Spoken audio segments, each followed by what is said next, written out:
First Alert Forecast, sponsored by Kissling, Nestico, and Reddick. Heard in a car? Call KNR. We welcome back 19 First Alert meteorologist Erica Page here to tell us about rain. Will it be a washout this weekend? No, it will not. And that is, I think, some of the best news, because this is going to be a pretty quick moving system that rolls in, but there is a chance for rain. Let's walk you through it. You'll notice the next big thing does feature rain, and yes, potentially a little bit more of that wind that's going to be moving through the region as well, all because we have these big changes in our temperature happening as we work in these next couple of systems. So for tomorrow, more specifically, the morning should start off pretty dry. I can't completely rule out an isolated shower, but for the most part, it's just dealing with a little bit more of that cloud cover. What's really going to bring us the best rain chance is actually that cold front that's going to be making its way through the region. Once it does, which timing for that looks to be about late afternoon, early evening, you may get an isolated rumble of thunder, but as quickly as it moves in, it clears out of here pretty fast. And then you're dealing with a northwest wind on Sunday.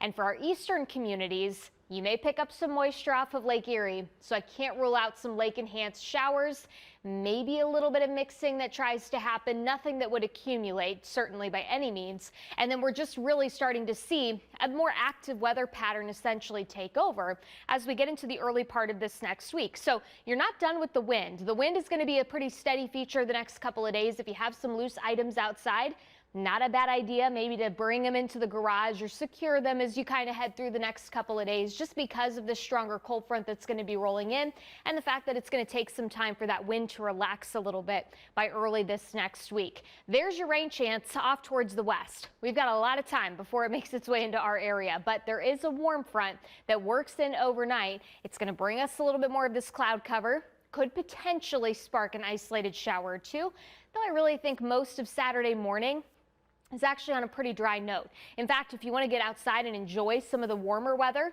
because temperatures will be warming upper 50s to lower 60s, first half of the day should be pretty okay. I'm not going to guarantee it's completely dry because I do think there's going to be some moisture building into the region, but your best rain chance accompanies that cold front, and that doesn't move through until the later part of tomorrow afternoon.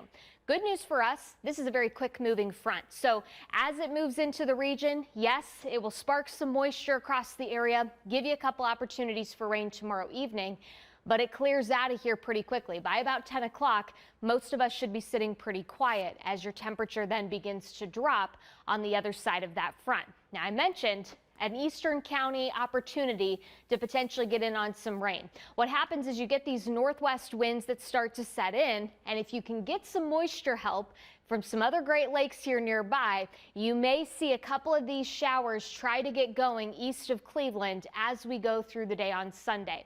Think about some of the higher terrain, especially that we have the farther east you go. If that temperature gets cold enough, you may see a little bit of mixing.